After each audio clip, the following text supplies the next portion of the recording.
Yesu ashimwe, ndagusuhuje mu izina ry'umucunguzi wacu, nguhaye ikaze mu kiganiro cyiza. Reka dusenge.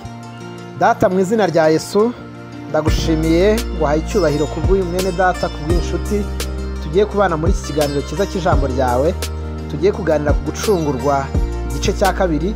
Reka nze umuhereze umugisha, reka nze uyu mwanya wa mwami tugiye kubana twese tugirire umumaro, ari njyewe ari we, twese tugirire umumaro, tugirirwe neza imbere y'ubuntu bwawe mu izina rya Yesu, amen. Wahisemo neza, uri kumwe na Byiringiro Bashoje Innocent. Tugiye kuganira ijambo ry'Imana. Niba utari wakanda kukazogera ukandeho, hanyuma ibiganiro by'ubutaha uzajya ubibona. Ukore subscribe, ukore share, utange comment, uduhereze ibitekerezo, turebe icyo twahindura cyangwa se icyo twakongeramo n'ikiza kandi tugishime. Imana iguha umugisha mwinshi. Tugiye kuganira ku gucungurwa igice cya kabiri. Insanganyamatsiko y'icyo gice cya kabiri cyo gucungurwa ariyo gucungurwa part 2. Turaganira ku ngaruka zo gucungurwa. Mu gice cya mbere twasobanuriye abantu, twaravuze cyane ko gucungurwa ari impano y'Imana itangwa ku buntu binyuze mu kwizera Yesu Kristo. Twagaragaje ko nta ucungurwa n'imirimo ye, ahubwo abikesha ubuntu bw'Imana. Aho twabibonye mu Efeso ibice 2 umurongo wa 8 n'uwa 9 havuga ngo mwacungwe n'ubuntu kubwo kwizera, ibyavuye kuri mwe ahubwo ni impano y'Imana. Muri iki gice cya kabiri turibanda ku ngaruka zo gucungurwa. Gucungurwa si amagambo gusa cyangwa ibyiyumviro, ahubwo ni impinduka igaragara mu buzima bw'uwizera. Ni iki gihinduka ku muntu wemeye agakizwa? Ese iyo umuntu avuze ngo yarakijijwe agomba uko yari ameze mbere? Iyo umuntu yamaze kugirirwa yaneza, umuntu yamaze kwitwa uwera, twasanze ko igituma umuntu yitwa uwera ari iki? Ni uko urubanza rwamuregaga rukurwaho. Umuntu yavutse ari umunyabyaha, amaze kuba umunyabyaha ageze igihe cy'urukiko, igihano cy'urukiko, haza umucunguzi ari we Yesu Kristo, afata cya gihano kandi wakiranuka. Wa muntu ava muri urwo rukiko abaye umwere. Uwo muntu niwe wahindutse ubwoko, ajya mu bwoko bw'abera kuko yagiye mu muryango w'abera. Rero gucungurwa bigira ingaruka. Hari ingaruka z'ingenzi zo gucungurwa. Turareba kubabarirwa ibyaha no kugirana amahoro n'Imana.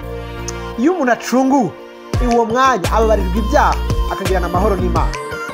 Iyo umuntu acunguwe icyaha kirahanagurwa burundu, ahinduka umwana w'Imana. Abakorinto ba kabiri igice cya 5 umurongo wa 17 haravuga ngo umuntu wese yari muri Kristo ababaye icyaremwe gishya, ibya kera byose biba bishize. Iyo nuko ubwo twacungishijwe no kwizera tugira amahoro ku Mana ku bwa Yesu Kristo umwami wacu. Naho ibyaha byanyu byaba bitukura cyane, bizahinduka umweru bimere nka shelegi.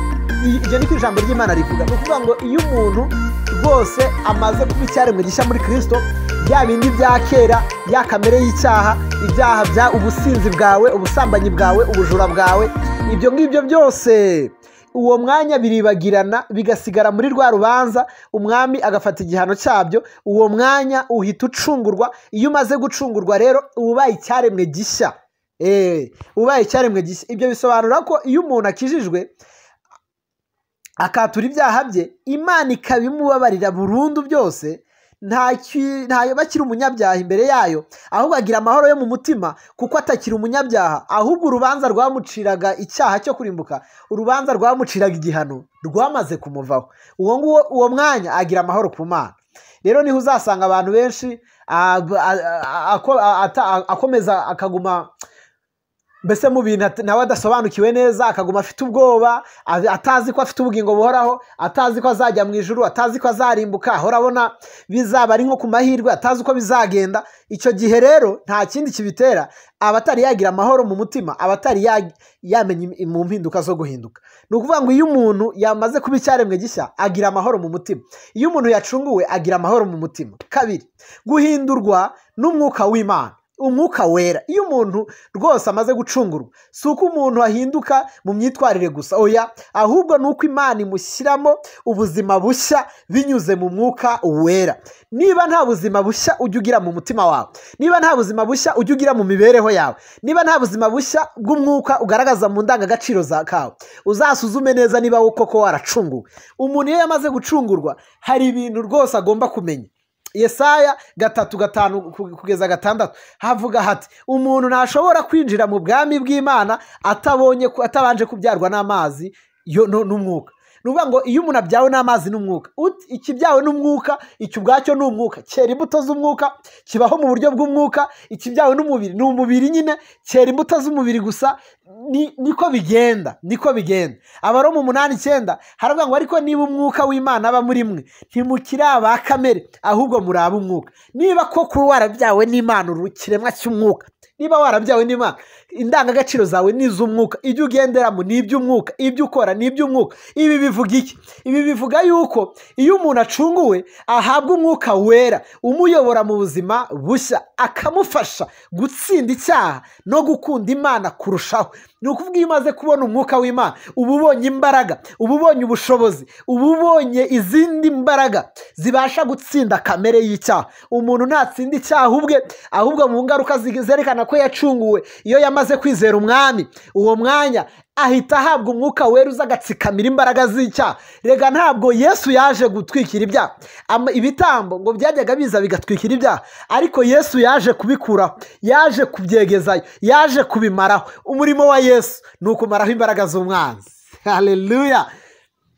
3, kugira umubano mushya n'Imana nk'umwana wayo. Iyo tumaze rero gucungurwa, mu ngaruka zo kubyarwa ubwa kabiri, mu ngaruka zo gucungurwa bizana umubano mushya wo kubana n'Imana nk'umwana wayo.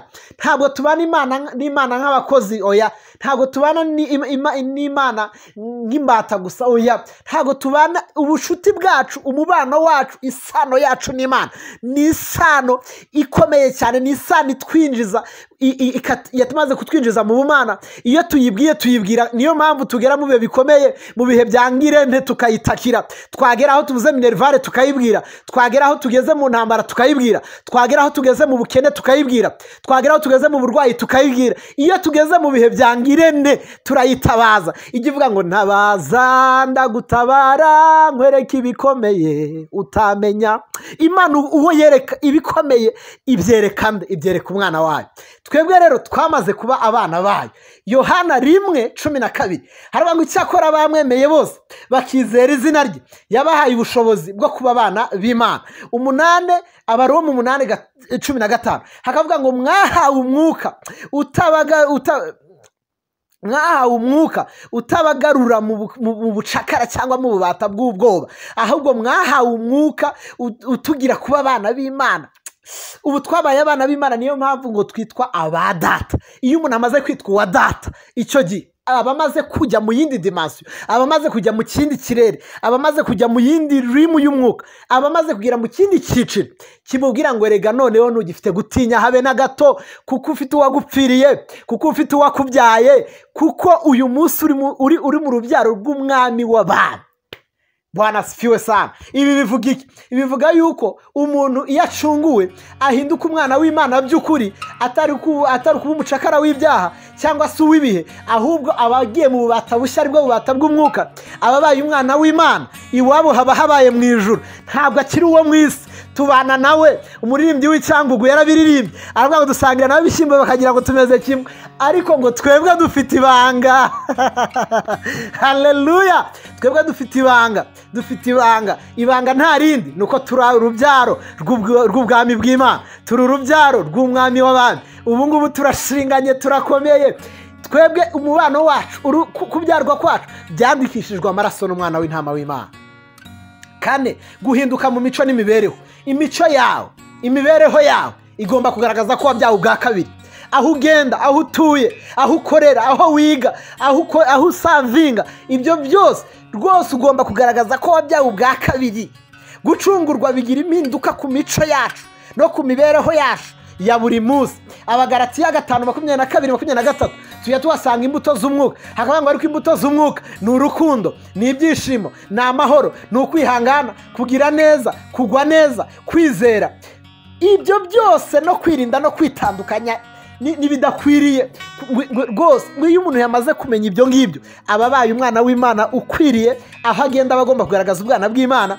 Niba ukigenda ugisitasita, niba ukigaragaza rwose bitagaragaza kuri umwana w'Imana, icyo gihe ubwo mu bigaragara yenda uru ruhinja nibwo ukivuka, cyangwa se ukaba utari umwana w'Imana. Ni ukuvuga ngo umwana iyo akiri muto ntaho atandukanira n'umugaragu, ariko iyo umwana amaze kuba mukuru ajya atandukana n'umugaragu, agatangira kugenga ibya shebuja. Nawe ugomba gutangira kugenga mu rugo rwa so, ukagenga kamere y'icyaha ikukoreramo, ukayitsikamira, ukagenga amashuri yawe, ukagenga ubuzima bwawe, ukagenga ibintu byose, ukagenga aho ukorera, ukagenga ukaba isoko y'amahoro, ukaba isoko y'umunezero, ukaba isoko rwose igaragaza, ukaba ambasaderi mwiza w'ubwami bw'Imana. Yakobo 2:17 haravuga ngo kwizera kutagira imirimo kuba gupfuye. Reka mbabwire bene data, abantu benshi barwanya ubuntu bwa Kristo bagiye bakunda gukoresha iri somo, ariko reka mbabwire kwizera kutagira imirimo nta kubaho. Impamvu kuba gupfuye nta nubwo kwigeze kubaho. Naho iyo umaze kwizera ukacungurwa by'ukuri, uwo mwanya wakwira imbaraga z'umwuka, uwo mwuka agakorera muri wowe. Ntaba ari wowe ugikora, ntaba ari wowe ugikunda, ntaba ari wowe ugifasha, ahubwo umwuka uri muri wowe akaba ari we ufasha. Haleluya! Ibi bivuga iki? Ibi bivuga yuko umuntu ucunguwe adakomeza kubaho nk'uko yabagaho, adakomeza kubaho kubwe, ahubwo umwuka wera aramuhindura, akamufasha gukunda abantu, kugira imbuto nziza no kwirinda ibyaha. Ibyo byose nibyo biranga umuntu iyo yamaze kugira mu bwami bw'Imana. Ubutumwa rero nyamukuru tuvana muri iki gice, iyo umuntu acunguwe ahindurwa rwose. Umubiri we, umwuka we n'ubugingo bwe birahindurwa. Ababarirwa ibyaha, agira amahoro n'Imana, yinjira mu muryango w'Imana, ahabwa umwuka wera kandi agira ubuzima bushya buhindutse. Uwo muntu ikibigaragaza rwose, imibereho yigaragaza mu Mana. Ese koko nawe wamaze gucungurwa? Mbese ingaruka z'ukuri mu buzima bushya zigaragara mu buzima bwawe? Iki ni ikintu wakwibaza. Yesu aguhereza umugisha mwinshi cyane ubwo turi kuganira iyi nyigisho. Nawe wicunguze, urebe mu mibereho yawe, uvuge ngo se ngaragaza ko nacunguwe, ngaragaza ko nabyawe ubwa kabiri. Yesu akurebe neza, Yesu akugirire neza, ube urumuri, ube umunyu w'isi, uryohera abo muri kumwe, uryohera abo mukorana, uryohera abo musengana, uryohera aho ugenda, kandi ubutabaza umurikire ababyeyi, umurikire abana, umurikire abakuze, umurikire abagabo, umurikire igihugu, umurikire umuryango, umurikire sosiyete. Yesu ahabwe icyubahiro ku bwawe. Reka dusenge mu izina rya Yesu. Data, mu izina ry'umucunguzi wacu Yesu, turagushimiye ko wadupfiriye ku musaraba, turagushimiye ko waducunguye. Uhabwe icyubahiro Mwami. Turagushimiye rero Mwami ko tuje kumenya ko hari impinduka zijya zibaho iyo umuntu yamaze kwizera Yesu. Tumaze kukwizera, twarakumenye. Ndasengera umutima w'umuntu uri gukurikira ijambo kugira ngo nawe umuhereze inzara n'inyota, umuhereze Mwami kurushaho gushora imizi mu buntu bwawe, kugira ngo umwuka wawe akorere Mwami imirimo itangaje mu mibereho ye. Yera imbuto z'umwuka, imbuto z'urukundo, imbuto Mwami zahagenda hose abamubona babone Yesu. Ndagusengeye Yesu akugirire neza. Wize